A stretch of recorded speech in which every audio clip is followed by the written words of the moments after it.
So people have been talking about Iblis. Where is he? His throne. The Prophet ﷺ has reported, in a very sound hadith, which is in Muslim, reported by Jabir, that Arsh al-Shaytan, Arsh Iblis ala al-ma'. Arsh Iblis ala al-ma'.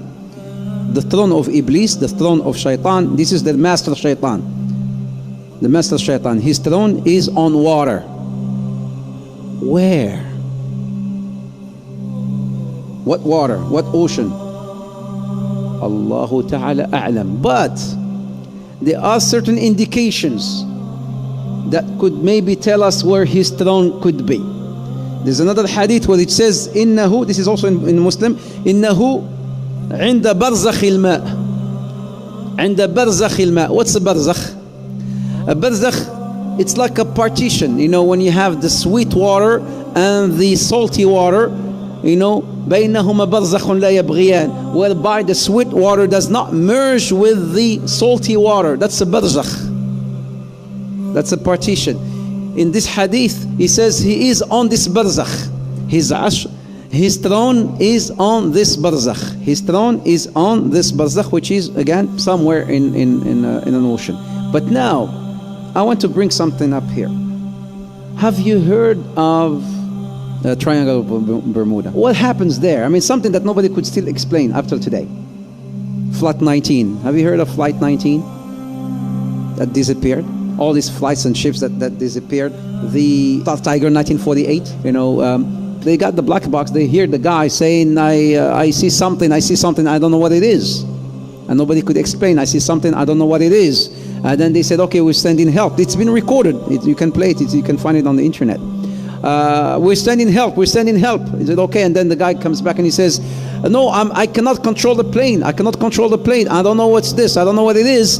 And then he goes back again and he says, don't send nobody. Don't send no one. Nobody can help. Don't send no one. And then he just, after some time, disappeared. It's not only one flight, but there's so many flights that disappeared and ships that disappeared off of this Bermuda. So some said, does that mean that maybe the throne of Shaitan is there? Allahu Ta'ala a'lam, but it could be.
I imagine that right now you're feeling a bit like Alice.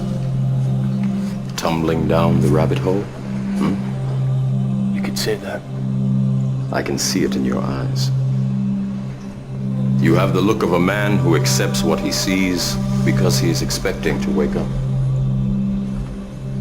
Ironically, this is not far from the truth.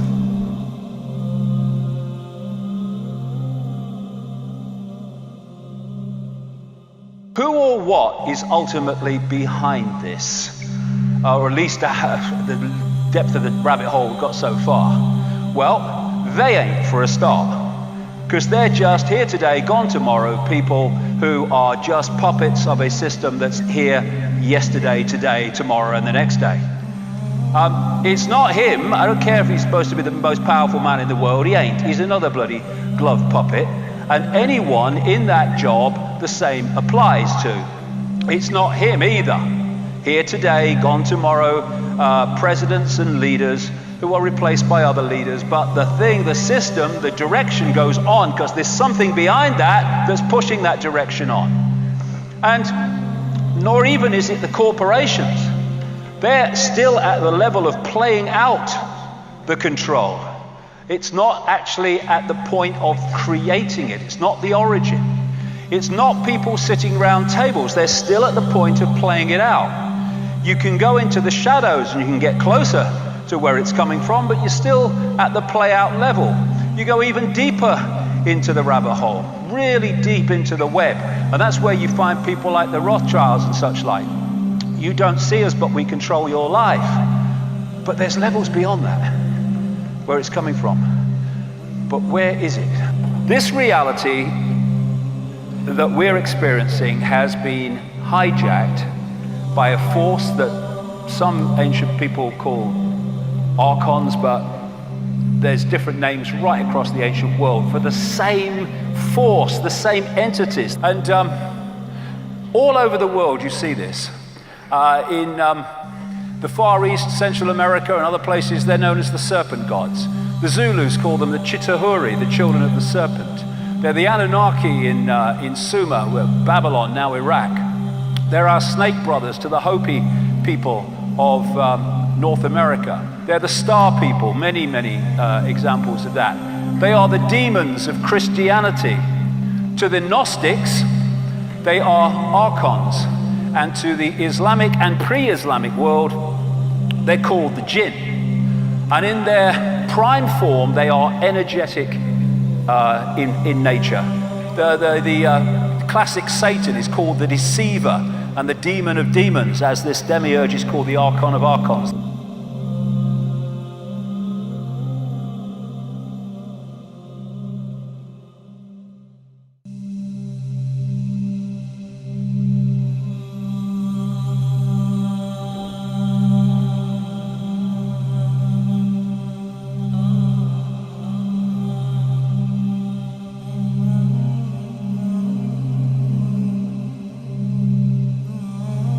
Shaitan, he sits with his shayateen, they're giving him reports.